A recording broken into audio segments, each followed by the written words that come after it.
Gente, o vídeo anterior que eu fiz resolvendo a questão 8 tem 12 minutos, nós estamos no final do ano, todo mundo cansado, inclusive eu. Então eu tenho certeza que a maioria de vocês não assistiu até o fim. Então segue aí uma dica de ouro, eu gostaria que vocês tivessem assistido lá, porque lá estão informações mais completas, né? Eu teria feito, vamos dizer assim, melhor meu trabalho caso vocês tivessem assistido ali todo.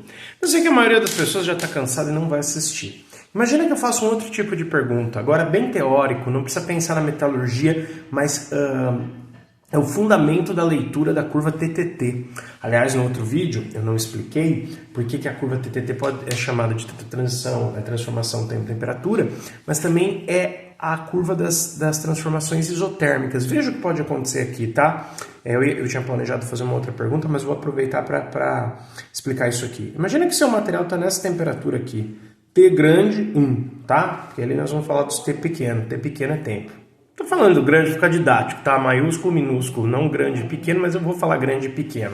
Licença poética aí.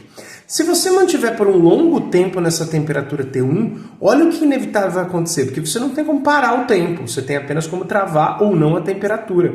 Olha o que vai acontecer. Aqui, lembra que esse primeiro nariz, ou cotovelo, como é mais conhecido, é o início da transformação. Aqui é o início, né? Eu posso, inclusive, puxar aqui para baixo e ver o tempo de início, tá? E aqui é o fim da transformação. Eu posso puxar, inclusive, também aqui para baixo e ver o tempo de fim da transformação.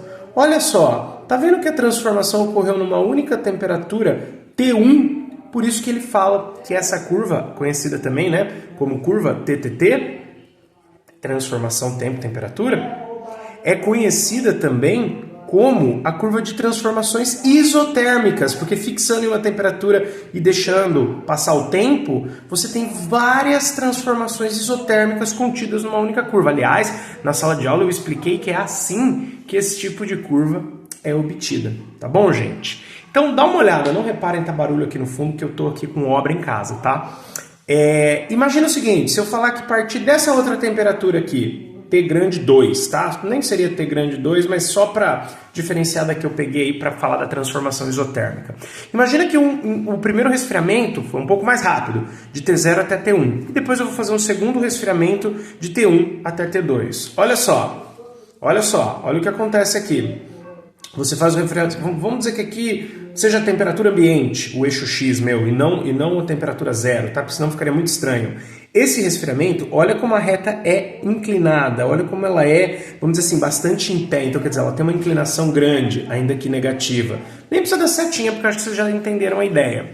Entrou dentro do cotovelo, ou do nariz, né? Lembra que o azul, a linha azul, são o tempo / temperatura de início da minha transformação. E o laranjado aqui, de fim. Não entrou dentro do cotovelo, gente, não ocorreu a transformação. Tá legal? É isso que significa. Então aqui você resfriou rápido demais, não deu tempo para ocorrer a transformação. Pode ser um aço que está virando martensita, que ela para lá no meio da transformação de CFC para CCC e congela, ou pode ser um vidro, que você resfriou muito rápido e tornou ele um vidro. Já se você resfriasse um pouco mais devagar, que é o que acontece na segunda situação, quando o intervalo é de T0 até T2, olha o que acontece. Vem com a sua reguinha e passa aqui. Na verdade, aqui o T2 eu não pus ele numa posição muito boa, não, porque não vai chegar no fim da transformação. Aí vai ficar muito complexa a discussão.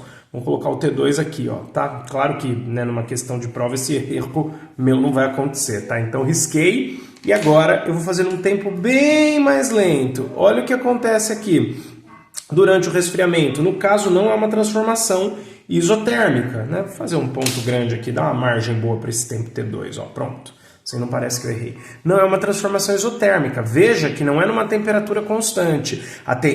Conforme você resfria ao longo dessa curva verde, você tem o início da transformação aqui, que de novo dá para puxar e ver o tempo, e vai resfriando conforme vai transformando. E você teria aqui também o fim. Acabou ficando meio rabiscado um em cima do outro, mas foca na seta verde. O início agora está aqui.